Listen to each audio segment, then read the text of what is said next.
Isang mabiyayang araw kaagapay sa mga suking tagapakinig at taga-subaybay, tagapanood ng Gabay ng Pilipinong Manggagawa Abroad. Good morning, good afternoon, at good evening sa iyo.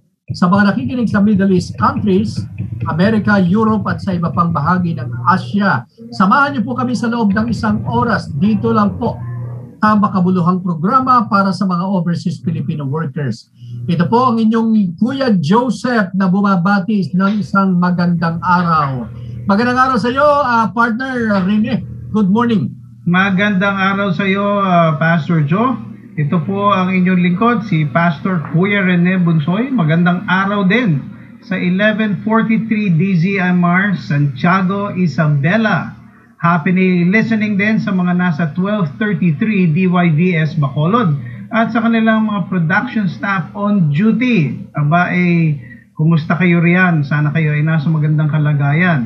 Kumusta din sa ating mga GFM partners sa iba't ibang dako ng Pilipinas na naka-tune in. At alam po natin kahit sa ibang bansa sila din po ay naka-tune in din. At ngayon dahil sa partnership ng Global Filipino Movement Foundation, mapapanood ninyo ang GFM Abroad at Serbisyong OFW hindi lamang tuwing Miyerkules kundi pati na rin tuwing Huwebes 8:15 ng umaga hanggang 9:15. Naririnig din po ang Serbisyong OFW sa Pinoy Connection sa ating YouTube channel sa FEBC Radio TV at sana po ay mag-subscribe na rin po kayo sa ating YouTube channel. Ipamalita na rin po natin kung sila po ay gustong mag-tune in at mag-subscribe sa YouTube channel ng Serbisyong OFW. Pastor Joe. Yes, at halina't samahan nyo kami maglilingkod sa ating mga kababayang Pinoy sa ibayong dagat at 10 ng kanilang mga pamilya. Dito lamang po yan sa Gabay ng Pilipinong Manggagawa Abroad at sa Serbisyong OFW. Kami nga po ay miyembro ng Kapisanan ng mga Broadcaster ng Pilipinas. Pastor Rene, ay ma-excited ako sa araw na ito dahil sa ating guest na ating inanyayahan para talakayin yung kanilang programa. Pero bago yan, dumako muna tayo sa salita ng Diyos. Kawikaan chapter 17 verse 1. Ang kaunting pagkain na pagsasalusaluhan ng may kapayapaan ay higit sa mabuti kaysa maraming pagkain ngunit may alitan. Proverbs 17, ang kaunting pagkain na pagsasalusaluhan ng may kapayapaan ay higit na mabuti kaysa maraming pagkain ngunit may alitan. Abay dito, merong pinag-uusapang yung contentment ng isang Pilipino, isang overseas Filipino workers or pamilya na napakasaya kaya na nagsasama-sama kahit kulang. Yan ho ang nangyayari ngayon sa ating mga umaalis na mga OFW kaya umalis dahil kulang. Pero dito ay merong inaaral ang salita ng Diyos na kahit kaunti na pagkain pero may kapayapaan, hindi kagaya ng marami ngunit may kaguluhan. Hindi naman ibig sabihin na kapag marami may kaguluhan. Ang sinasabi po dito ay paalaala ng salita ng Diyos. Yung marunong tayong masihan, basta ang hinahabol natin, kapayapaan. Alam naman natin na maraming dulot itong pangingibang bansa. At ang paalala ng salita ng Diyos, marunong tayong masiyahan kung ito ang ating layunin, ang kapayapaan sa ating pamilya. Dahil marami din namang kwento ng buhay nating mga overseas Filipino workers na nung lumabas ng bansa, hindi napaganda ang kanilang sitwasyon. Paalala ng salita ng Diyos. Tayo dumulog sa Panginoon sa pamamagitan ng panalangin. Aming Diyos, maraming pong salamat sapagkat kami ay nakikinig ng iyong salita at marunong din kaming masiyahan nawa sa mga bagay na aming natatanggap kahit kakaunti, pero may kapayapaan, may kaayusan ang pamumuhay. Pangunahan niyo po ang aming programa sa mga nakikinig ng programang ito, pagpalain niyo po. Ito ang aming dalangin sa pangalan ni Jesus. Amen and Amen. Kapiling na po natin ang DTI, Department of Trade and Industry, ang kanilang Vice President for Small Business Corporation. At hindi na po natin pagkakahabain para ipaliwanag po ang Heroes Program ng DTI. Narito po si Ma'am Lynn Orsos. Magandang araw po, Ma'am Lynn. Magandang araw din po in behalf of SB Corporation. Magandang araw po sa kanila, sa ating mga ka-heroes. Naku, isang parangalan na Pastor Rene, no, na makasama DTI ngayon. Yes, maganda yung sinabi niya, no, na ka-heroes. No, parang interesado tuloy ako kung ano ba yung heroes. Ayan. Pero anuin muna natin, before tayo pumasok doon, Ma'am Lynn, doon sa program ng for OFW, marami kasing OFW hindi aware na ang inyong tanggapan, no, ang DTI ay may mga programa para sa mga OFW kasi alam lang nila kapag magninegosyo, magre-rehistro. Di ba? Yun lang ang alam ng mga OFW, magninegosyo. Pero never na mention ang DTI sa kanilang mga plano-plano. Nangyayari na lang kapag nag-rehistro na lang sila ng kanilang negosyo. Pakibigyan nyo nga kami, ma'am, ng overview muna. What is DTI? At ano ang kanyang mandato para sa ating bansa? Okay po, ganito po siya. Actually, ako po ay nasa ahensya po ng Small Business Corporation. Ito po ay attached agency ng Department of Trade and Industry. So isa po kami sa mga naka-attach na ahensya po ng DTI at ang pinakamandato po ng SB Corp o ng Small Business Corporation ay mag-provide ng financing sa ating mga negosyante at mga programa po na magkakapacitate sa kanila para po mas lalo pa po mapalago ang negosyo. So kami po ay may mandato na mag-extend ng financing sa mga unserved o sa mga unbankable. Ito po yung hindi na-accommodate ng ating formal banking sector dahil po sa kakulangan ng kanilang eksperyensya sa pagdinegosyo o kakulangan ng mga kolateral o kakulangan ng mga dokumento na pwede pong pang-suporta sa kanilang application sa formal banking sector o financing sector. Kaya po kami nandito para sa mga unserved, unbankable, MSMEs po natin. Yun po yung pinaka-basic po naming mandato. Okay, so Pastor Rene, since pag-uusapan ay ang mga OFW, abay ang ating kausap din, si Ma'am Lynn, ay asawa ng OFW. I think mas madali niyang maintindihan ang pinagdadaanan ngayon na mahigit kalahating milyon na OFW yung umuwi. At mayroon pang pauwing mahigit 80 hanggang 100,000 na pauwi na hindi natin alam kung ano ang mangyayari. At dito papasok ang programa ng Heroes Program ng DTI. Ma'am, ano ba ang tungkol dito sa Heroes Program ninyo? Okay. Ang Heroes Program po ay ipinanganak noon pong kasagsagan ng pandemya. Ito po ay, ang ibig pong sabihin ng Heroes ay helping the economy recover through OFW enterprise startups. So yun po ang meaning ng Heroes. So talaga pong ito po ay exclusively for OFWs at ito po ay exclusively being offered to those who were affected by the pandemic, ang COVID-19 nga po. So, sinong mga kategorya po ng OFW ang pwede pong makapag-avail ng programa? Ito po yung mga na-repatriate at yung hindi na rin po nakabalik at the time of pandemic. So, ano yung ibig sabihin natin nung time ng pandemic? So, when we coordinated with OWA, they mentioned to us that starting February of 2022, yun yung start ng repatriation. So yun yung naging benchmark namin ng mga repatriated. Lahat ng umuwi, Feb 2020 onwards up to now, we are addressing their needs for them to start new businesses. So ito po ang kagandahan sa Heroes Program. Ito lang po ang natatanging programa ng SB Corporation. Bukod po doon sa mga soldiers in wounded natin, yung mga naapektuhan sa Marawi kasi yun po yung kanilang mga asawa, binigyan po natin ng financing para po makapagsimula ng negosyo. Other than the Marawi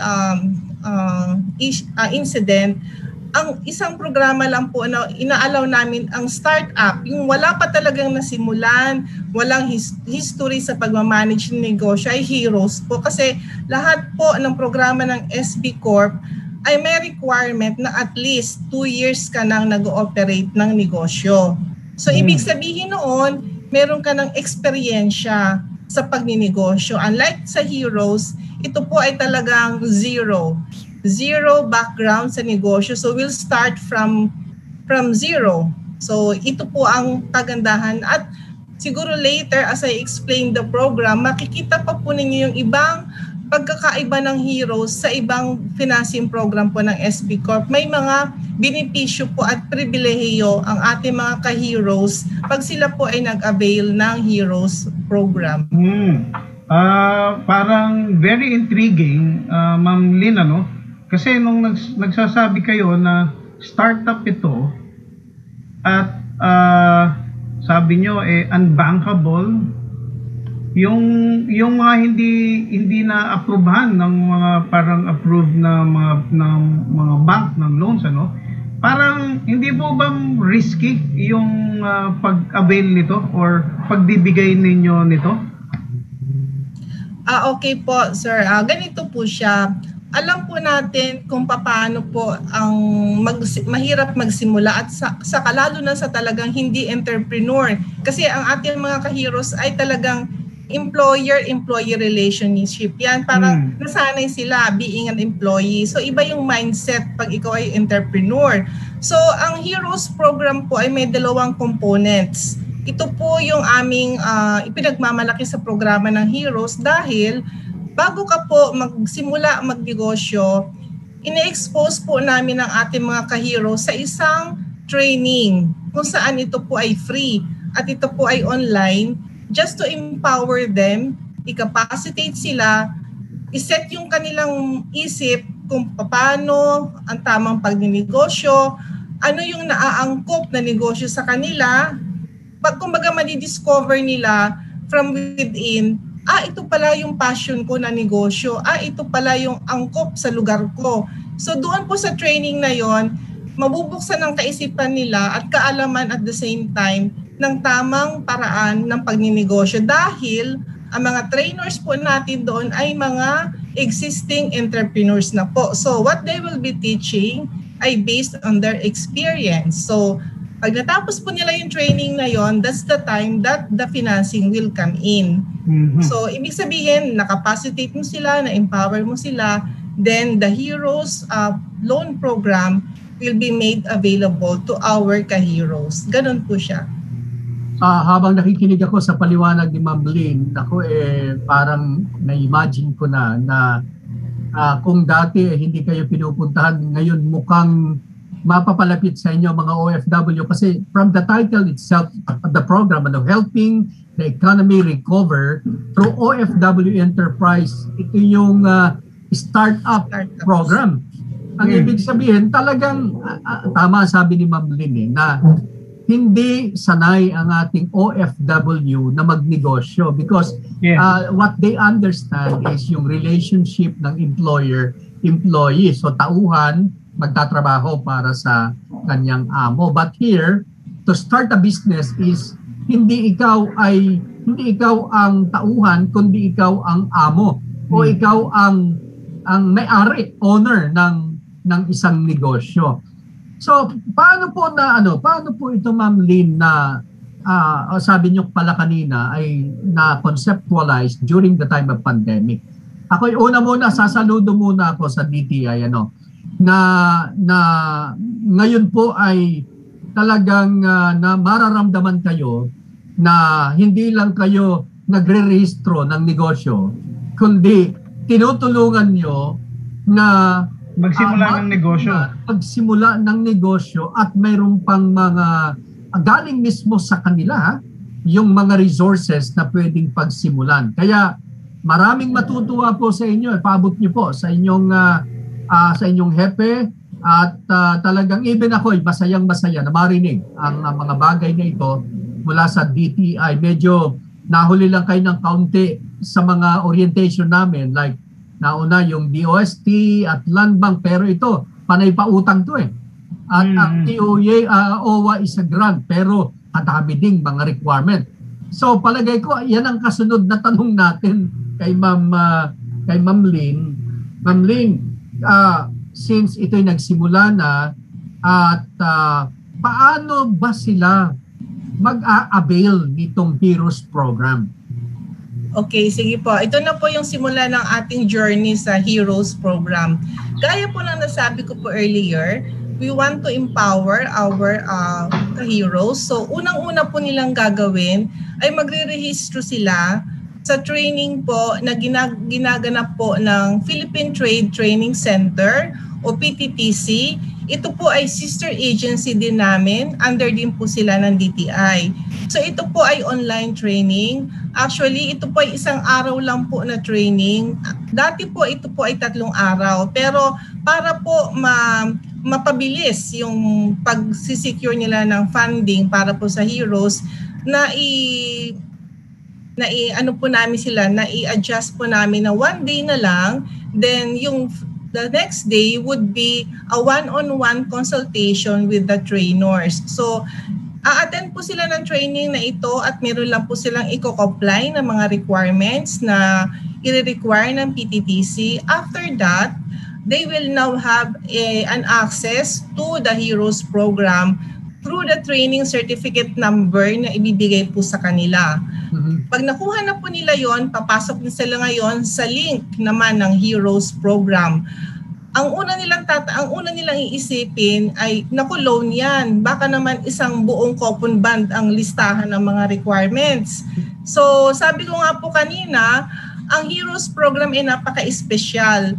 Siguro ito lang po yung isang programa namin na sasabihin ko sa inyo, 3 lang ang requirements na hihingin namin.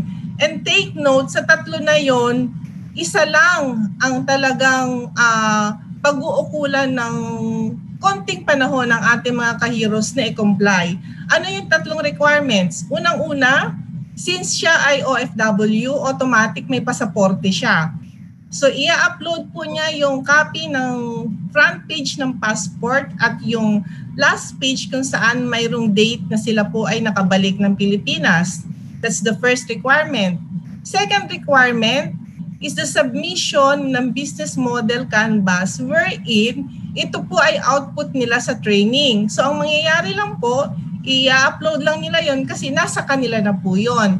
At ang pangatlo, yung paggawa po ng video presentation wherein ito po ay itatalakayin din sa kanila pong training sa PTTC. So lahat po ito ay well-guided po sila. Yun lang po, with that 3 requirements, they can now submit their loan application with Small Business Corporation at ipoprocess naman po natin. So, yun po, ganun lang po siya. Napakadali naman pala, Pastor Rene, no? Pero ibalik ko lang, bago ko natin puntahan yung 3, no? Una, ulitin ko, ang qualifying requirement po dito ay OFW ka na repatriate.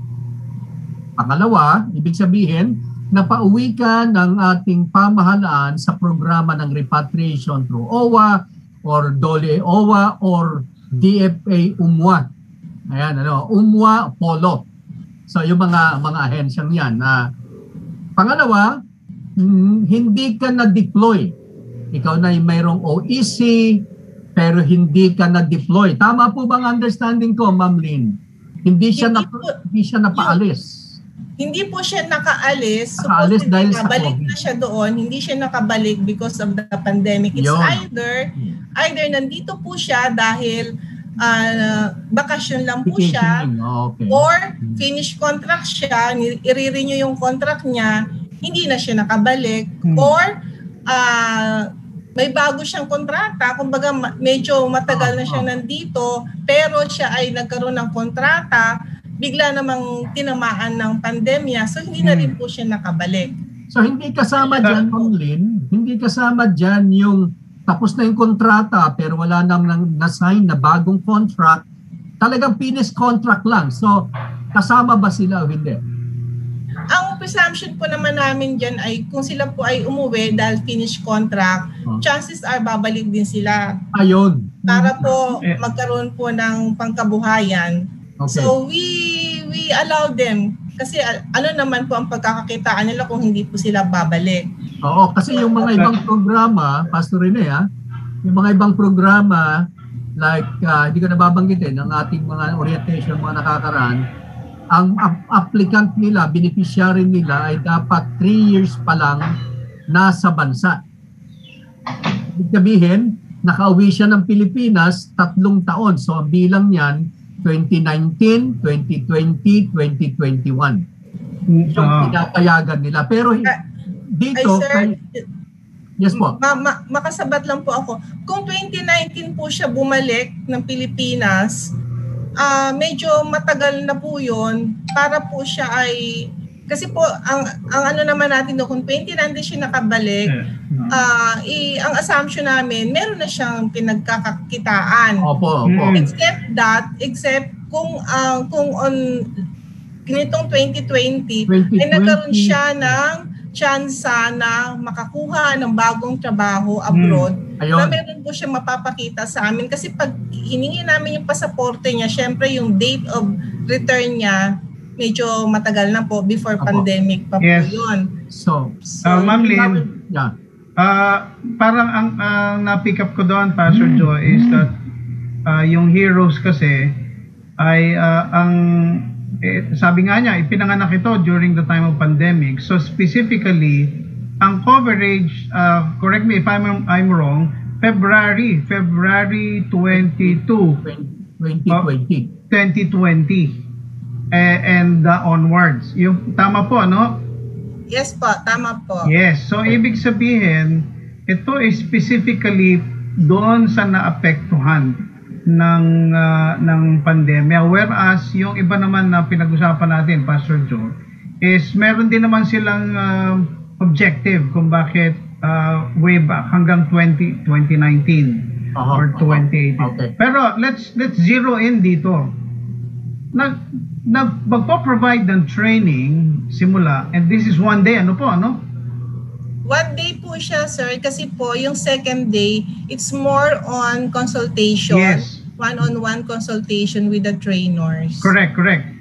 Yung one day na yon, yung training na yon, magpo-provide kayo. Pero ang gusto ko pong matanong, ano pong klaseng training ito at anong klaseng business ang malalaman, makakaalam ba sila, tuturuan ba sila na kung anong klaseng business ang pwede nilang simulan doon sa training program?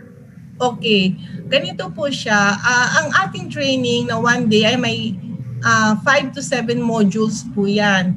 Wherein yung sa mga first few modules, general po ang discussion about the business industry, kung ano yung mga nag-boom na negosyo nitong pandemic. And doon din po i-discuss yung sinasabing business aviation.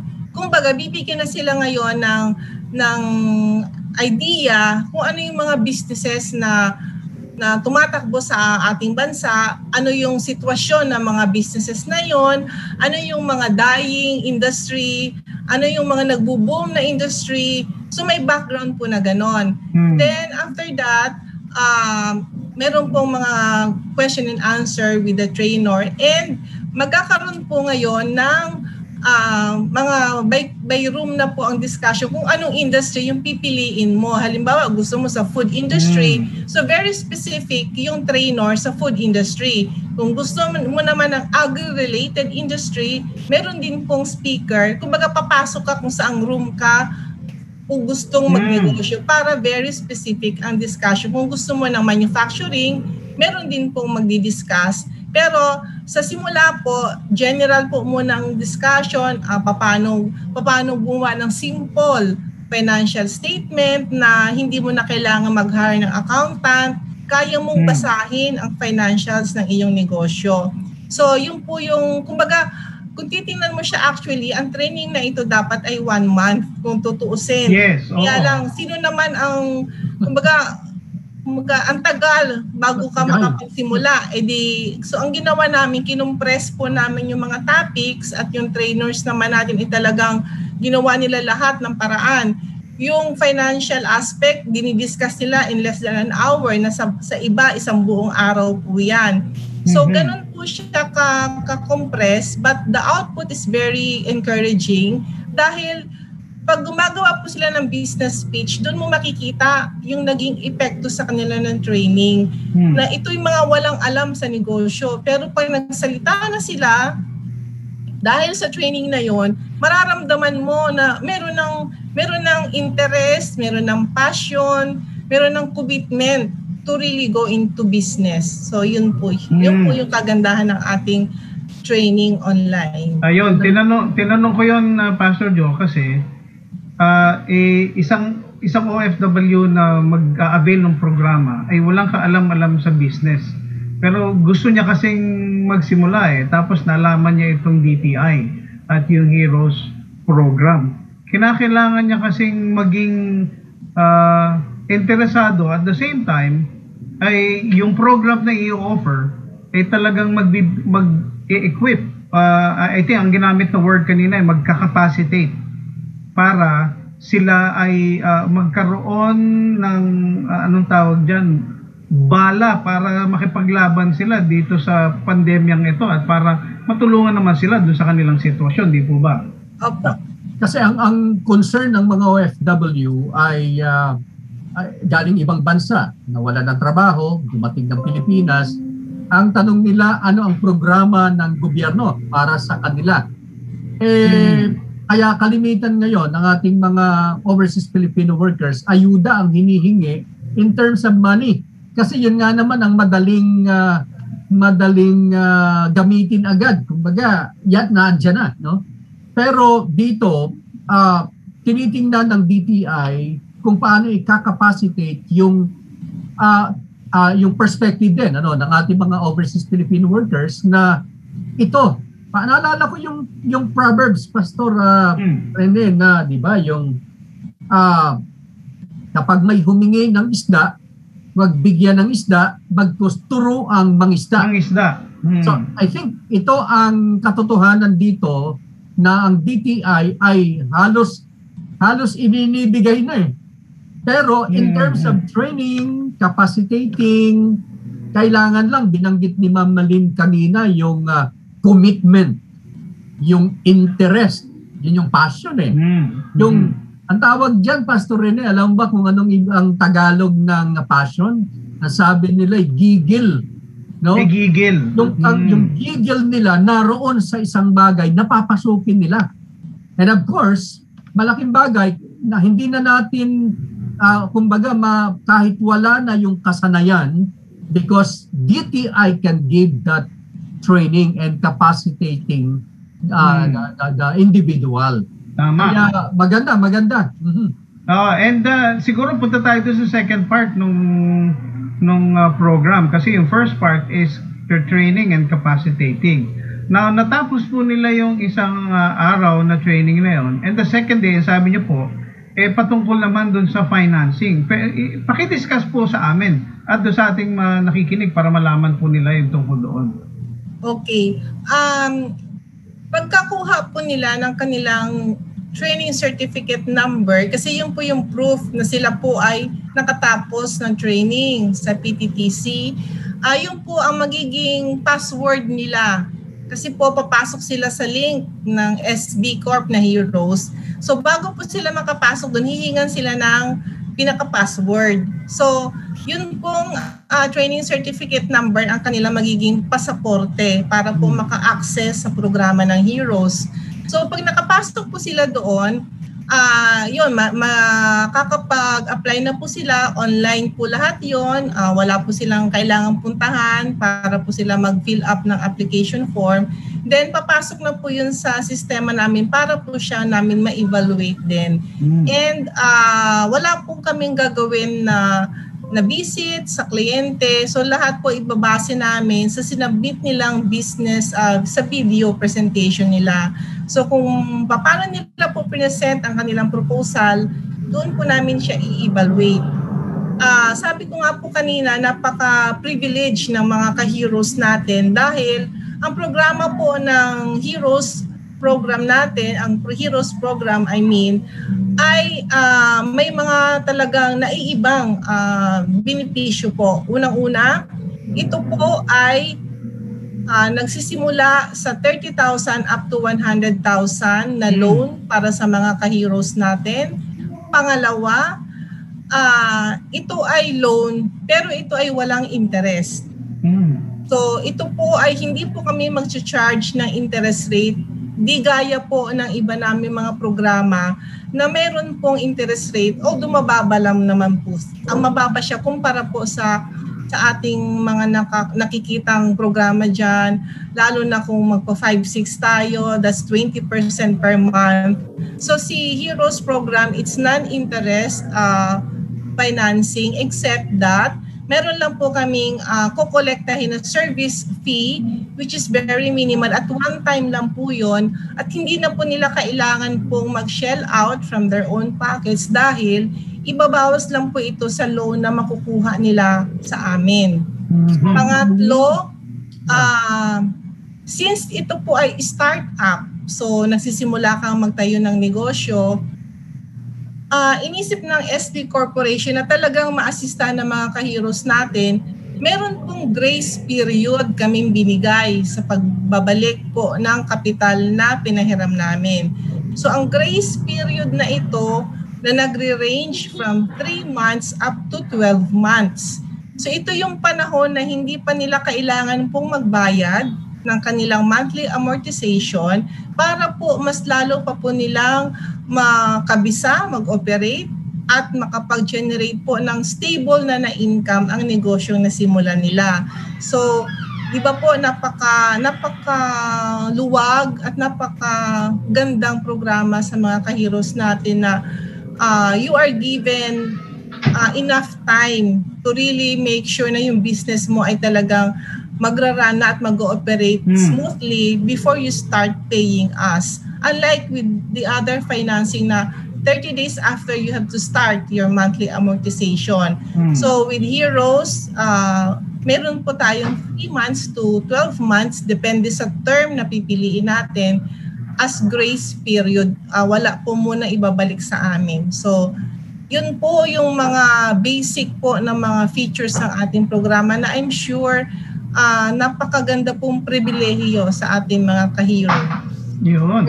Linawin lang natin, tanungin lang natin, baka nagtatanong ating mga kababayan. Tama ho ba, Ma'am Lynn, na 30,000 to 100,000 ang loanable amount?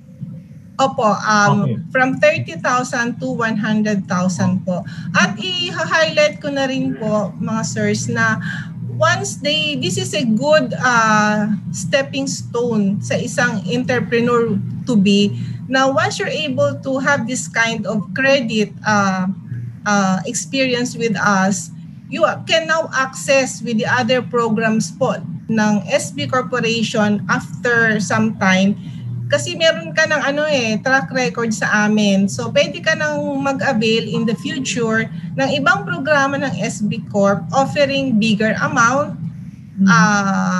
Na let's say you want to expand your business na, you start with, kasi you start with something small and simple kasi nagsisimula pa lang tayong maging entrepreneur. Mahirap yung agad-agad, yung malaki agad ang gagawin natin. So we start with something small, something that is manageable. Then after a year or two, at gusto natin siyang i-expand pa dahil nakita natin na talagang promising naman. So you can now access with the other programs of SB Corp requiring now some sort of historical data in your business. At saka in the future, ito yung magiging way na let's say you want to access na sa formal banking o di ba, meron na akong experience sa pag-negosyo, meron na akong track record na sa SB Corp na ako'y nag-avail ng financing, so maganda yung record ko. So you will now be entertained by the formal financing industry. Okay. Ayun, Pastor Joe, para lang baka makalimutan ko kasi medyo na-amaze na ako doon sa Heroes program Kasi halimbawa, isang OFW na hindi na nakabalik Tapos siya ay, sabihin natin, siya ay household service worker. At yun lang yung alam niya. At wala naman siya access sa any parang loan facility. Tapos papasok ngayon si Heroes at nag-attend siya ng training at nabigyan siya. Sabihin natin minimum of 30,000. Tapos, ang sinasabi nyo is after 1 year and 2 years, parang naging incentive tuloy na kung naging matagumpay yung kanyang sinimulan na maliit, ay doon na magsisimula na meron siyang history with DTI, with yung doon sa programang ito, at tuloy doon magsisimula yung magandang buhay niya. Di ba ba, no?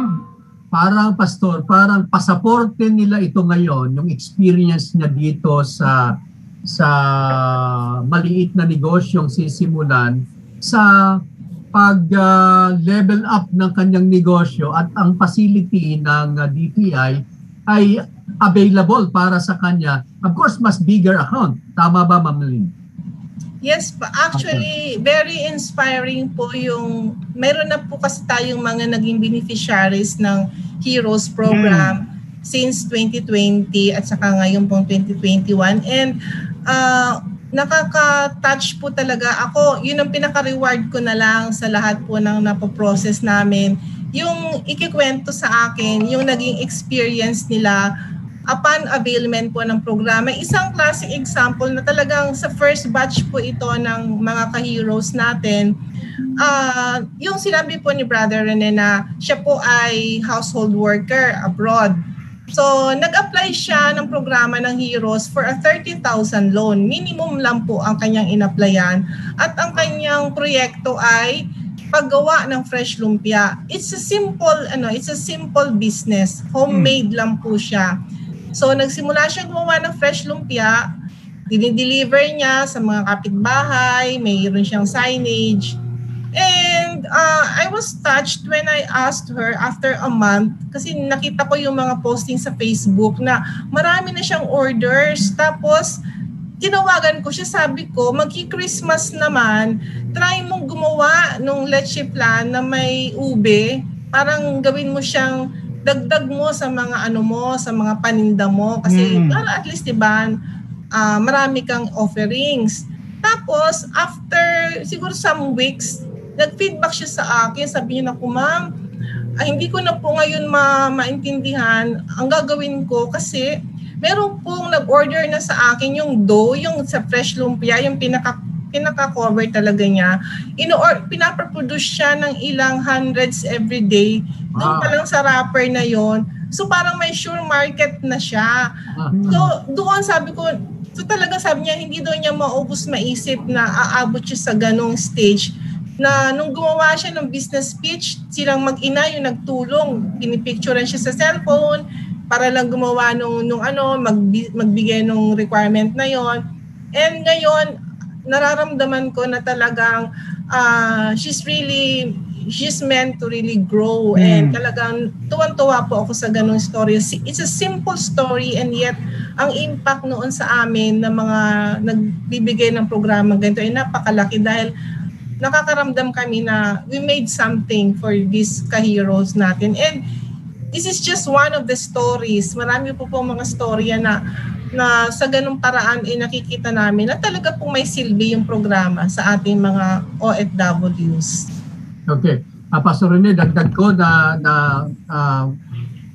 commendation sa DTI, yung gano'n, no, na nakikita nila at nasusubaybayan nila. Malaking bagay yon. At the same time, damang-dama ko kay Ma'am Lynn dahil nga asawa siya ng OFW.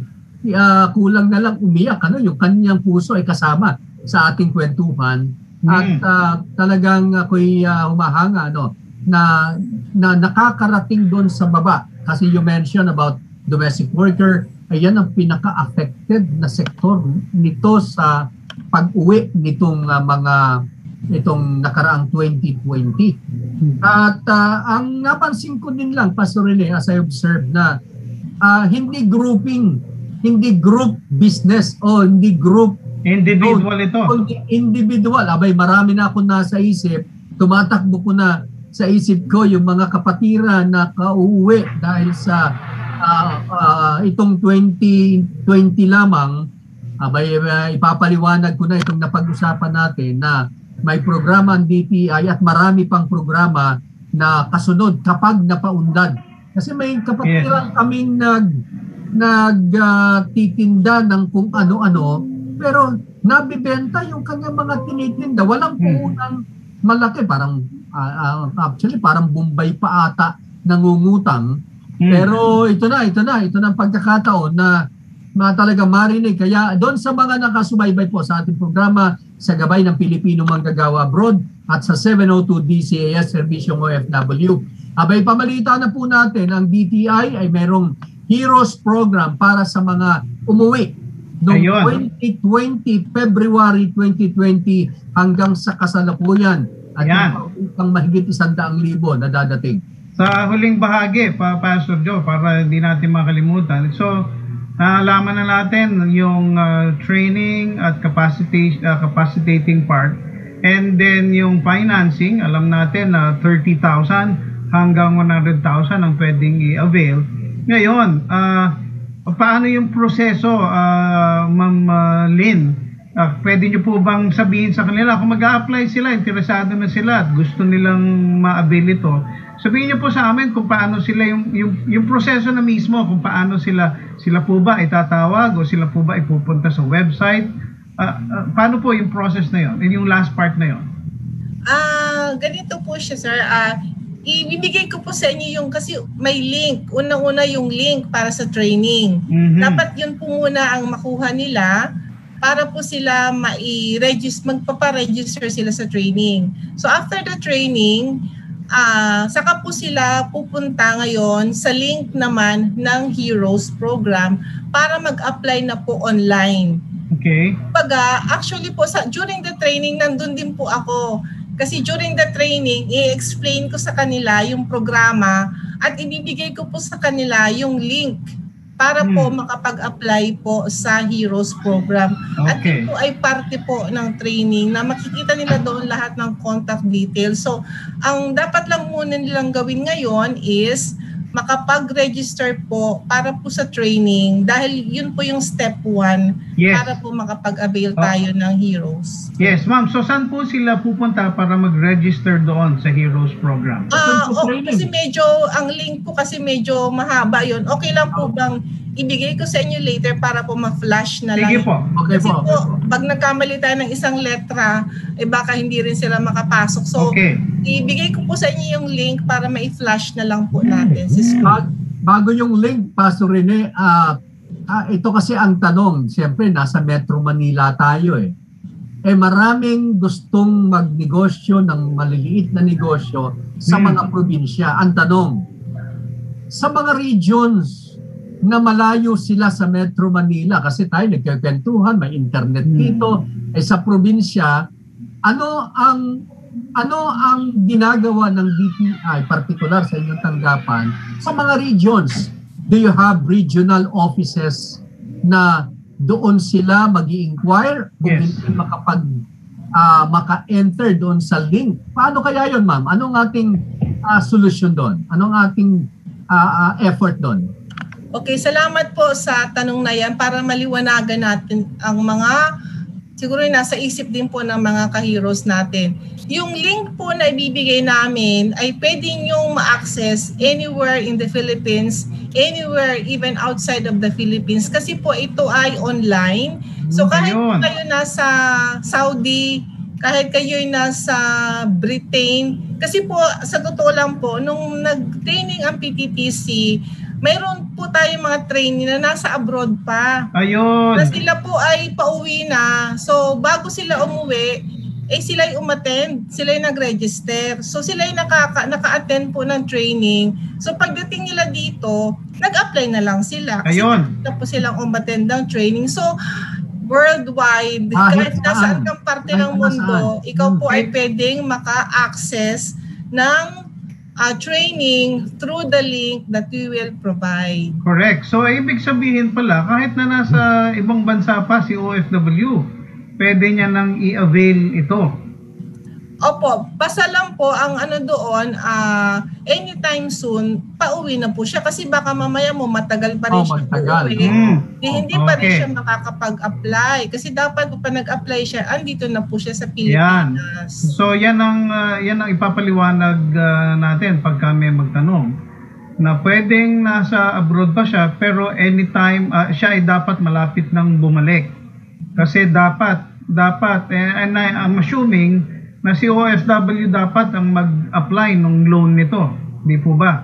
Dapat po kasi nakauwi siya dahil i-repatriated na siya. Tama.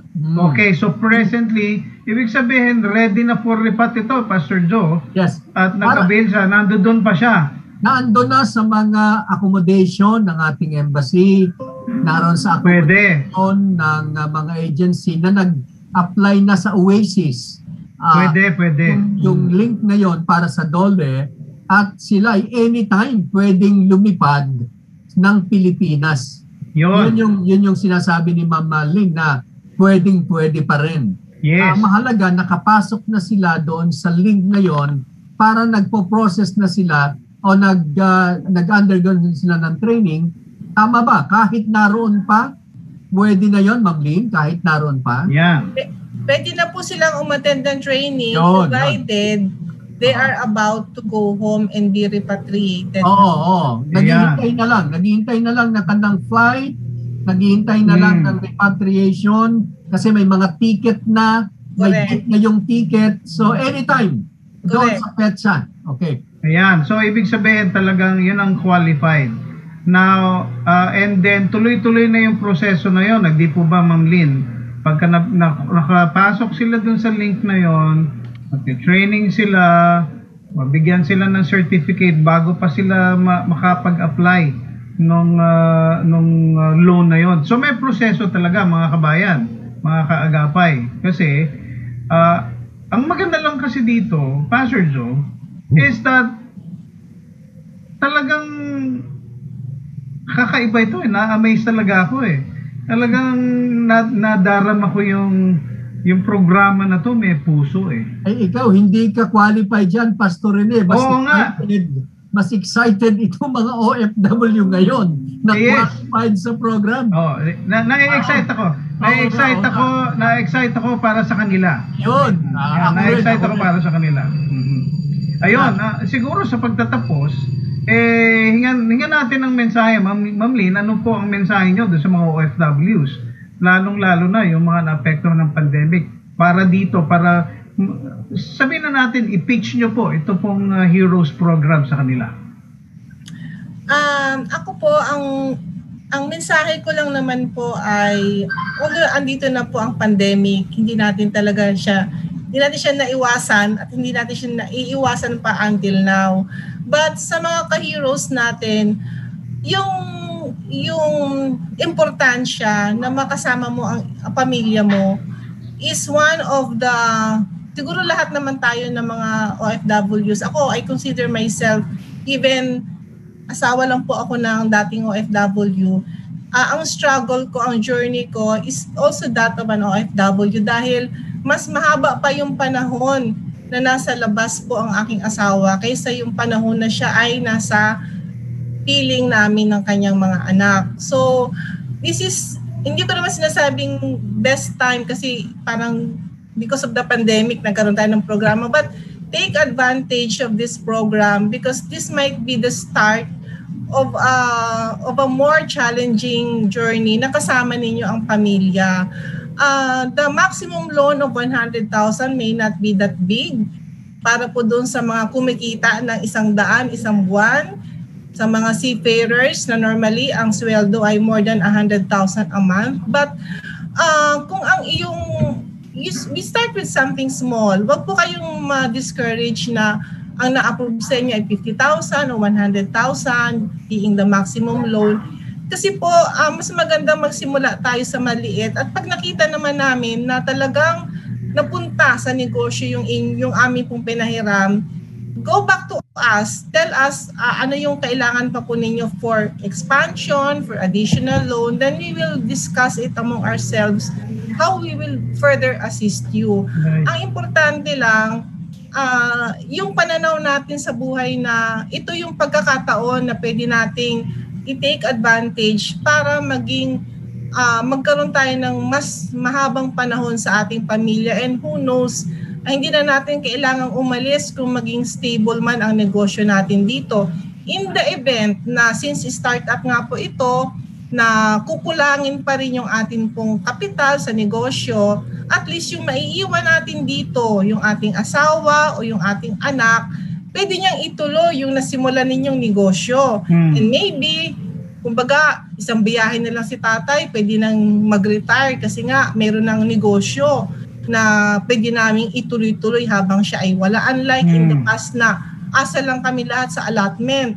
So ngayon, meron ng fallback in the event na ayaw na ni tatay magtrabaho abroad, o di meron ng pagtutulong-tulungan yung pamilya. So, this one venue na let's nurture this and take advantage of this. Yun lang po. Ayan. Tama, Pastor Rene, sinabi niya na startup lang ito. Actually, hindi dapat nilalang natin yan kasi napakalaking amount din yung 100,000. Yes. Ang sabi ng Biblia ang mapagkakatiwalaan sa maliit ay pagkakatiwalaan din sa malaki. I think yung tinutumbok ng DTI. Ma'am, can you give yung contact details at paano sila tatawag para doon sa kanilang mga concern o gusto nilang mag-apply na? Paano po? Pakibigay na po ngayon. Ang una ko lang, ang ibibigay ko po is yung link po muna sa training para hindi po sila malito, because yung sa unang proseso po muna tayo. So as what I've said po kay Pastor Rene, na ibibigay ko po yung link para po ma-flash screen later. Yung link po muna, then during the training, makikita po ako ng mga trainees, ipa-flash naman namin yung next step after the training. Para po one at a time. Hindi po kasi baka yung iba, pag binigay na namin yung link sa loan, baka doon sila pumunta, ay lalo pong magka-problema. Kasi yung system namin, pag nag-access ka ng kulang ang information, nagkakaroon po ng problema. Baka maligaw sila kung saan sila pupuntang program. So yung muna training. Sige po. Ipa-flash na lang po natin mamaya, pero wala na po kasi tayong oras. Ma'am Lynn, nagpapasalamat po kami sa panahon na binigay niyo po sa amin. At asahan niyo, ang Global Filipino Movement po ay kaagapay ninyo, pati dito sa serbisyong OFW at dito po sa gabay ng Filipinong manggagawa abroad, ay aagapay sa pamamagitan ng pag-spread ng program niyo po ito. Marami pong salamat, Ma'am Lynn, sa inyong panahon. Nako, maraming salamat at Pastor Rene, kung kanina ay ikaw ay na-amaze. May dalawa tayong na-amaze tungkol sa ating naging guest. At ngayon, ipapanalangin natin, Pastor Rene, ng ating mga kababayang overseas Filipino workers ay maka-avail nito. Yung mga nasa abroad, yung mga umuwi noong 2020 February, hanggang ngayon ay qualify sila na maka-avail nito. Kaya ipag-pray natin sila na mahimok sila i-consider itong maliit na negosyo, startup capital na hinahandog ng DTI. Tayo po'y manalangin. Panginoon, maraming salamat po sapagkat tunay na ang aming pamahalaan ay nagiging sensitibo na simula nitong pandemic dahil sa sitwasyon ng mahigit kalahating milyong OFW umuwi. At syempre, ang mga pamilyang umaasa ay apektado din. Pangunahan niyo po, Panginoon, ang DTI, ang ibang mga government agency na magkaroon ng pagpapababa pa ng mga impormasyon na malaman ng maraming OFW para ma-avail nila ang mga programang ito. Pagpalain niyo po mga nanood at nakinig sa pangalan ni Jesus. Amen and Amen. Amen.